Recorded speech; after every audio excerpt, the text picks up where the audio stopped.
अस्सलाम वालेकुम। यासीन आपके साथ हाजिर है इस मॉर्निंग ब्रीफिंग में। आज इस हफ्ते का आखिरी वर्किंग डे है, फ्राइडे है। जैसे कि मैं आपको हमेशा ये कहता हूँ कि फ्राइडे की अहमियत इस मार्केट की क्लोजिंग के हवाले से बड़ी इंपॉर्टेंट होती है। तो बहरहाल लेट नाइट हम ये चेक करेंगे कि पूरी दुनिया की जो ख़ास तौर पे अमेरिका की जो स्ट्रीम लाइन इंडेक्स हैं और गोल्ड एंड सिल्वर की जो मार्केट हैं या इवन करेंसीज की जो मार्केट है वो किन लेवल्स पे आज क्लोज होती हैं। इसकी बड़ी अहमियत है वीकली क्लोजिंग की। बहरहाल पिछले काफ़ी दिनों से एक ही बात आपसे रिपीट की जा रही है, वो यही है कि अमेरिका की और पूरी दुनिया की स्टॉक मार्केटें हायर साइड पे चल रही हैं और ख़ास तौर पे अमेरिका की जो स्ट्रीम लाइन नैस्डैक है वो अपनी बुलंद तरीन सतहों पर डेली बेसिस पर हायर साइड पे जा रहा है। लेकिन आज हम ये देख रहे हैं कि स्टॉक्स मार्केट थोड़ी सी डाउन साइड पर है और उसकी वजह हम ये कह सकते हैं कि आज सुबह से चाइना की मार्केट हम देख रहे हैं कि वो डाउन साइड पे है। तकरीबन 2% इस वक्त चाइनीज मार्केट जो कि अभी बंद हो चुकी हैं वो 2%, अराउंड 2% मार्केट डाउन साइड पे बंद हुई हैं और उसकी वजह डिफरेंट है कि उनके जो इंडस्ट्रियल प्रोडक्शन है या डिफरेंट जो रिपोर्ट्स आ रही हैं वो थोड़ी सी डाउन साइड पे हैं और second wave of corona virus की जो बातें की जा रही हैं और खास तौर पे आज हम ये देख रहे हैं कि ऑस्ट्रेलिया के शहर मेलबर्न को लॉकडाउन कर दिया गया और सीवियर लॉकडाउन किया जा रहा है और बिल्कुल बंद कर दिया गया है उन्होंने। और इस बेसिस पे हम ये देख रहे हैं कि स्टॉक्स मार्केट में थोड़ा सा डाउनफॉल आया है। और इसके अलावा कल हमने ये देखा कि कल रात को एक एट सडन स्टॉक मार्केटों में डाउनफॉल आया था और उसकी वजह जैसे कि पहले आपसे बयान की गई थी कि ट्रंप की एक हियरिंग चल रही थी सुप्रीम कोर्ट में और उनके टैक्स रिटर्न फाइलिंग के हवाले से कुछ रिजल्ट्स आने थे और वो कल लेट नाइट आए और उसके रिजल्ट आने के फौरन बाद हमने ये देखा कि स्टॉक्स तकरीबन 1% तक मार्केटें डाउन हो गई थी। लेकिन after certain period of time हमने 1 से 2 घंटे के बाद देखा कि अमेरिका की स्टॉक्स ने नए हाइज बनाने शुरू कर दिए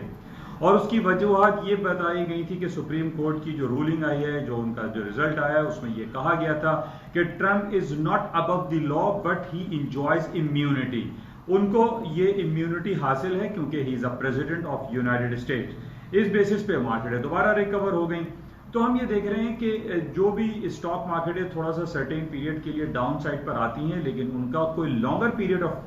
टाइम में हम ये नहीं देख रहे कि मार्केटें क्रैश कर जाएं या फॉल हो जाएं या 10 से 15% मार्केटें गिर जाएं। वो सिचुएशन क्रिएट नहीं हो रही है। और अभी भी हम ये देख रहे हैं कि अगर आज चाइना की सुबह से मार्केट जो डाउन थी तकरीबन 2%, उस बेसिस पे हम ये तो देख रहे हैं कि अमेरिका की और यूरोप की स्ट्रीम लाइन इंडेक्सेस जो है वो डाउन साइड पे हैं, लेकिन इसको हम डाउन साइड होना नहीं कह सकते क्योंकि लॉन्गर पीरियड में अगर हम ट्रेंड को वॉच करते हैं तो ट्रेंड हायर साइड पे है, अपवर्ड साइड पर है, जिसकी वजह से अभी भी यही गुमान है कि मार्केटें लेट नाइट आज क्योंकि फ्राइडे क्लोजिंग है मार्केट दोबारा हायर साइड पे जा सकती है क्योंकि हमारे पास कोई बहुत बड़ी नेगेटिव खबर मौजूद नहीं है। कल हमारे पास ये नेगेटिव खबर थी कि जनाब ट्रंप साहब को कोई सजा हो जाएगी, कुछ उनके अगेंस्ट में फैसला आ जाएगा, लेकिन ऐसा कुछ नहीं हुआ जिसकी वजह से मार्केट रिकवर कर गई थी। तो हमें जैसे कि मैंने आपसे पहले भी कहा था कि स्टॉक मार्केट या किसी भी मार्केट को गिरने के लिए हमें एक बहुत स्ट्रॉन्ग खबर चाहिए कि इन बेसिस पे स्टॉक्स को डाउनफॉल होता हुआ हम देख रहे हों। अगर मार्केट में कोई खराब हो, जैसे कि 5 से 6 महीने पहले कोरोना वायरस पैंडेमिक की जो खबरें हमारे पास आई और हमने देखा कि तकरीबन स्टॉक मार्केट 25 से 30%, अराउंड 30% डिक्लाइन हो गई थी, गिर गई थी। लेकिन आज हम ये देख रहे हैं कि वो तमाम जो डिक्लाइन थी वो रिकवर कर गई, मार्केट हायर साइड पे चली गई और मार्केटों के ऊपर जाने की वजूहत जो हमारे सामने आ रही हैं कि billions and trillions of dollar के स्टिमुलस, मुआशी पैकेजेस, मुआशी सहूलतें देने के जो ऐलानात हो रहे हैं, प्लस पूरी दुनिया के इंटरेस्ट रेट की कटौतियों का सिलसिला जारी है जिसकी बेसिस पे स्टॉक मार्केटें रिकवर कर गई। इसके अलावा जो हमारे पास 2 सेक्टर थे, खासतौर पे जो फार्मास्यूटिकल कंपनीज और अमेरिका के जो पूरी दुनिया की जो इंटरनेट सर्विसेज हैं या टेलीकम्युनिकेशन इंडस्ट्री के हवाले से हमने ये देखा कि पिछले 4 से 5 महीने में इनकी मार्केटों में बहुत ज्यादा इजाफा हुआ, जिसको हम ये देख रहे हैं कि जिसमें 35% नेस्डैक में शामिल है और 65% टेलीकम्युनिकेशन नेस्डैक में और 35% फार्मास्यूटिकल यानी दवा साज कंपनीज नेस्डैक में मौजूद हैं और ये अपनी तारीख की बुलंद तरीन सतहों पर इसी वजह से खड़ी हुई हैं क्योंकि इन पिछले 6 महीनों में जो 2 सेक्टर ने कामयाबी और तरक्की की है वो यही 2 सेक्टर हैं जिसमें टेलीकम्युनिकेशन इंडस्ट्री एंड फार्मास्यूटिकल यानी दवा साज कंपनीज हैं। तो हमें चाहिए कि कोई ऐसी बैड न्यूज हम मार्केट में क्रिएट करें या कोई खबर ऐसी हमारे पास आ जाए कि चाइना और अमेरिका, चाइना या इंडिया या अमेरिका और दूसरे रूस के साथ कोई ऐसी जंगी कैफियत रोनुमा हो जाए या कोई ऐसा सिलसिला शुरू हुआ जिस बेसिस पे स्टॉक के क्रैश होने की जो लोग सेलिंग में बैठे हुए हैं वो उम्मीदें उनकी पूरी हो सकें। लेकिन अब तक हमारे पास कोई ऐसी नेगेटिव खबर नहीं है। अच्छा, इसके साथ ही कुछ आज खबर पिछले 5-6 महीने में सबसे ज्यादा जो नुक्ताचीनी की जा रही है, जो बहुत ज्यादा क्रिटिसाइज किया गया, अगर किसी इदारे पे जो यूनाइटेड नेशन का हेल्थ सेक्टर इदारा है जिसको हम वर्ल्ड हेल्थ ऑर्गेनाइजेशन कहते हैं, उसके खिलाफ बहुत ज्यादा उंगलियां उठाई गई और लोगों ने ये कहा पूरी दुनिया में, और खास तौर पे अमेरिका के सदर डोनाल्ड ट्रंप साहब ने ये कहा था कि वर्ल्ड हेल्थ ऑर्गेनाइजेशन को हम डिसोन कर देंगे, उससे लाताल्लुकी इख्तियार कर लेंगे, क्योंकि 500 मिलियन डॉलर की फंडिंग करता है अमेरिका अलोन। तो इस बेसिस पे काफी उसके ऊपर क्रिटिसाइज किया गया, नुक्ताचीनी की गई। आज हमारे पास ये खबर है कि कल जेनेवा स्विट्जरलैंड में एक मीटिंग हुई, जो कि जेनेवा इसका हेडक्वार्टर भी है, और उन्होंने सेल्फ प्रोब करने की उन्होंने बात की है कि वर्ल्ड हेल्थ ऑर्गेनाइजेशन के खिलाफ कुछ इन्वेस्टिगेशन ऐसी की जाएं जिसका पूरी दुनिया ने बरमला इजहार किया है कि जनाब वर्ल्ड हेल्थ ऑर्गेनाइजेशन ने उस तरीके से पूरी दुनिया को हेल्थ सेक्टर में केयर नहीं की जिस तरीके से ये हम देख रहे हैं कि ये इल्जाम लगाया गया कि WHO, जिसपे सबसे ज्यादा अमेरिका और अमेरिका के different organisation Gates and Melinda Gates जो है वो फंड करते हैं, उनकी इतनी ज्यादा सर्विसेज उन्होंने नहीं दी, जबकि चाइना जो कि तकरीबन 10 से 20% टोटल अमाउंट का फंडिंग करता है, उसको उन्होंने बहुत ज्यादा सराहा और वहां पर सर्विसेज बहुत अच्छी दी चाइना में। तो ये इल्जाम WHO के ऊपर लगा हुआ है कि जनाब उसने चाइना का तो फेवर किया, लेकिन अमेरिका या वो तमाम ममालिक जो सबसे ज्यादा फंड करते हैं, फंड देते हैं, उनको उन्होंने कोरोना वायरस पेंडेमिक के हवाले से केयर लुक आफ्टर नहीं किया। और यही वजह है कि तकरीबन 1.5 लाख लोग अमेरिका में हलाक हो चुके हैं इस कोरोना वायरस पेंडेमिक की वजह से, जबकि चाइना में सिर्फ 4000 लोग हलाक हुए हैं। तो ये बहुत बड़ा गैप है, बहुत बड़ा फर्क है, जिसके हवाले से बहुत ज्यादा बातें हो रही हैं कि WHO वर्ल्ड हेल्थ ऑर्गेनाइजेशन को या तो तहलील कर दिया जाए, खत्म कर दिया जाए। जब इतना बड़ा दुनिया का इदारा इस पैंडेमिक को कंट्रोल नहीं कर सका और प्रॉपर वे में इसको हैंडल नहीं किया, इस बेस पे ये कहा जा रहा है कि WHO को तहलील कर दिया जाए, खत्म कर दिया जाए। इन बेसिस पे हम ये देख रहे हैं कि कल जेनेवा में ये प्रोग्राम शुरू हुआ है और इन्होंने अपनी सेल्फ प्रोब करने की सिलसिले को जारी रखा है और ये चेक कर रहे हैं कि आया अगर ऐसा हुआ तो क्यों हुआ। तो बहरहाल इसको चेक किया जा रहा है और ये एक अच्छा पेशरफ्त है, और इस बेसिस पे हम ये कह सकते हैं कि ये पॉजिटिव सेंटिमेंट्स हैं। एक सेल्फ प्रोब करना और हालात को बेहतर करने के हवाले से ये अच्छा कदम है। अच्छा, इसके अलावा आज हम थोड़ी सी तेल की मार्केट है, क्रूड ऑयल, जो कि पिछले दिनों $41 तक, मैं काफी अरसे से आपसे ये कहता रहा, जब -38 था या $40 चला गया था, मेरा आपसे यही बयान रहा कि मार्केट दोबारा हायर साइड पे चली जाएंगी। और हुकूमत पाकिस्तान के डिफरेंट सर्कल्स को भी मैंने ये आगाह करने की कोशिश की थी कि हम अपने कॉल ऑप्शन को परचेज करें और जो लॉसेस हमारे क्रूड ऑयल में पाकिस्तान गवर्नमेंट को होते हैं उसको रिकवर करने की कोशिश करें। और आज कुछ सूरत हाल यही हुई कि -$40 से मार्केट +$40 आ गई, तकरीबन आप कह लीजिए कि $80 की तरफ मार्केट आ गई। तो आज हम ये देख रहे हैं कि वही $41, $40 और $38 और 34 एंड 41 के बिटवीन मार्केटें चल रही हैं। आज हमारे पास खबर यही है कि क्रूड ऑयल की मार्केटें डाउन साइड पर हो सकती हैं, क्योंकि जिस तरीके से कोरोना वायरस के केसेस में दोबारा से इजाफा देखने में आ रहा है कुछ जगहों पे, जिसमें सर फहरिस्त है मेलबर्न, ऑस्ट्रेलिया का शहर। इस बेसिस पे ये कहा जा रहा है कि फिर दोबारा से लॉकडाउन होगा। जिस तरीके से हम देख रहे हैं कि एयरलाइन सेक्टर तो पूरी दुनिया में तकरीबन 80 to 90% बंद पड़े हुए हैं, पूरी दुनिया के जहाज खड़े हुए हैं, वहां पे एयरलाइन सेक्टर में ना तो पेट्रोल का इस्तेमाल हो रहा है, जिस बेसिस पे ये कहा जा रहा है कि तेल की कीमतें दोबारा नीचे की तरफ आ जाएंगी। और कुछ आज सूरत हाल इसके बरक्स नहीं। आज जिस तरीके से स्टॉक मार्केटें डाउन हो रही है, इसी तरीके से हम ऑयल की मार्केट भी डाउन साइड पर देख रहे हैं। लेकिन मैं इस बात का जिक्र दोबारा आपसे करूंगा कि हमारे पास कोई ऐसी नेगेटिव खबर नहीं है कि हम ये आपसे कहें कि जनाब 30, 40, 50% मार्केटें क्रैश हो जाएंगी, गिर जाएंगी, तबाह हो जाएंगी। ऐसा मुमकिन नहीं। जैसे कि कल मैंने कुछ एक तहरीरी तौर पर आप लोगों को कुछ चीजें मैंने शेयर की थी और मैंने आपको उन 5 बड़ी कंपनीज को, जिसको हम फैंग ग्रुप भी कहते हैं, ये $1 ट्रिलियन कंपनीज बन चुकी हैं, जिसके बारे में एक मफरूजा इस्तेमाल किया जाता है कि टू बिग टू फेल। और जिसमें हमने ये देखा कि पिछले 4-6 महीने पहले मैंने आपको ये बताया था कि दुनिया की 3 AAA कंपनीज यानी Amazon, Apple and alphabet Google, वो 3 कंपनीज हैं जो कि $1 ट्रिलियन यानी 1000 अरब डॉलर के बेंचमार्क को क्रॉस कर चुकी हैं। आज हमारे पास सूरत हाल उससे कहीं ज्यादा बेहतर है। आज हम ये देख रहे हैं कि Amazon.com जो कि पूरी दुनिया में अपनी सर्विसेज के हवाले से जानी पहचानी जाती है, मिस्टर जेफरी बेजोस जिसके मालिक हैं, उसकी मार्केट कैपिटलाइजेशन आज 1.55 ट्रिलियन यानी 1.5 ट्रिलियन डेढ़ ट्रिलियन डॉलर को क्रॉस कर गई है। इसी तरीके से आज हम देख रहे हैं कि एप्पल दुनिया की सबसे पहली कंपनी बन चुकी है जिसने 1.65 ट्रिलियन डॉलर के बेंचमार्क को क्रॉस कर लिया है। इसी तरीके से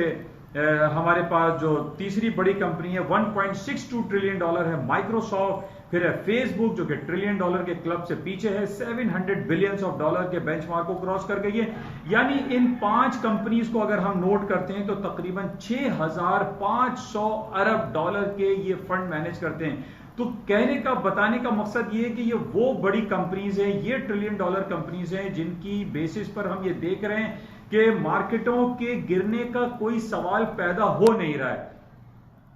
यानी Amazon.com का शेयर इस वक्त $3125 पर है, एप्पल $384 पे, अल्फाबेट गूगल $1528 पे,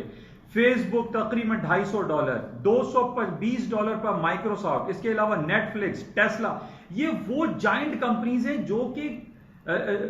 टू बिग टू फेल। और अब हम यही देख रहे हैं कि इन्हीं बेसिस पे जब हम देख रहे हैं कि इतनी बड़ी billions and trillions dollar companies हैं, तो हाउ कैन वी से कि जनाब अमेरिका की स्टॉक मार्केट है तबाह हो जाएंगी, गिर जाएंगी। इन बेसिस पे हम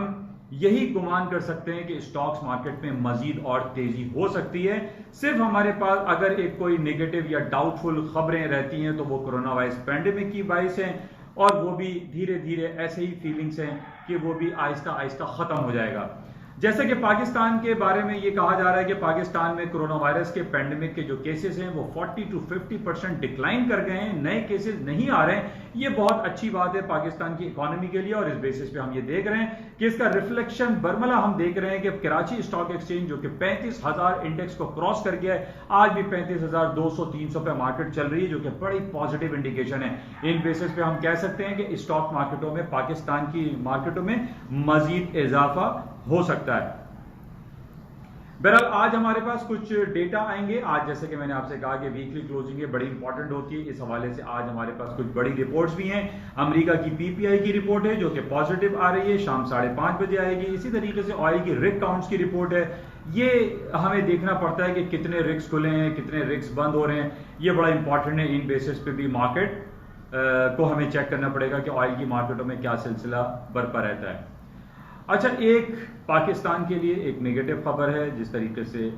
फिलहाल इसको हम नेगेटिव कह सकते हैं कि कल ऐलान हुआ कि अमेरिका की एविएशन ने भी पाकिस्तान की फ्लाइट पीआईए को बैन कर दिया है। अब पाकिस्तान इंटरनेशनल एयरलाइन की फ्लाइट्स अमेरिका के किसी भी शहर, किसी भी स्टेट में नहीं जा सकेंगी। और ये हम ये कह सकते हैं, जो इंडिकेशंस हमारे पास हैं, कि ये कहा जा सकता है कि बहुत ज्यादा क्रिटिसाइज किया जा रहा था कि पाकिस्तान की हुकूमत को, जो हवाबाज हमारे जो मिनिस्टर हैं, उनको नहीं चाहिए था कि पाकिस्तान की जगरसाई होती और ये कहा जाता पूरी दुनिया में कि पाकिस्तान के जो पायलट्स हजरात हैं, तकरीबन 250-270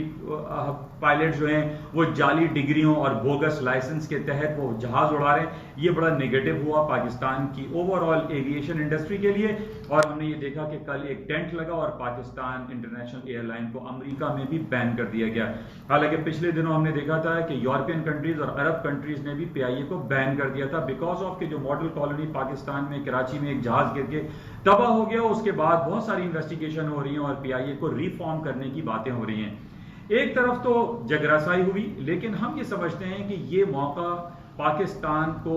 पूरी दुनिया में, जिस तरीके से हमारे हवाबाज मिनिस्टर ने बयान किया कि पाकिस्तान के बोगस लाइसेंस याफ्ता जो लोग हैं, ये मौका वो था कि अभी हम ये देख रहे हैं कि पूरी दुनिया की तकरीबन 80-90% जो एविएशन इंडस्ट्री है वो बैठी हुई है, नहीं चल रही, जहाज खड़े हैं। इन हालात व वाकयात में पाकिस्तान इंटरनेशनल एयरलाइन, पाकिस्तान की एविएशन इंडस्ट्री अपने आप को रिफॉर्म करने का बेहतरीन टाइम है, क्योंकि इस वक्त पूरी दुनिया की एयरलाइन नहीं चल रही हैं। इस प्रोसेस में यानी 1 से 2 महीने में हमारी दुआ है, ये चाहत है और हमारी सलाह है हुकूमत पाकिस्तान की एविएशन इंडस्ट्री को, एविएशन जो मिनिस्ट्री है, कि वो हमारी इस PIA और सिविल एविएशन इदारों को दुरुस्त करें, बेहतर करें और अपने जो डैमेजेस हमें हुए हैं इन हालात और वाक़यात के बायस उसको बेहतर करने का इससे अच्छा वक्त हमें नहीं मिल सकता।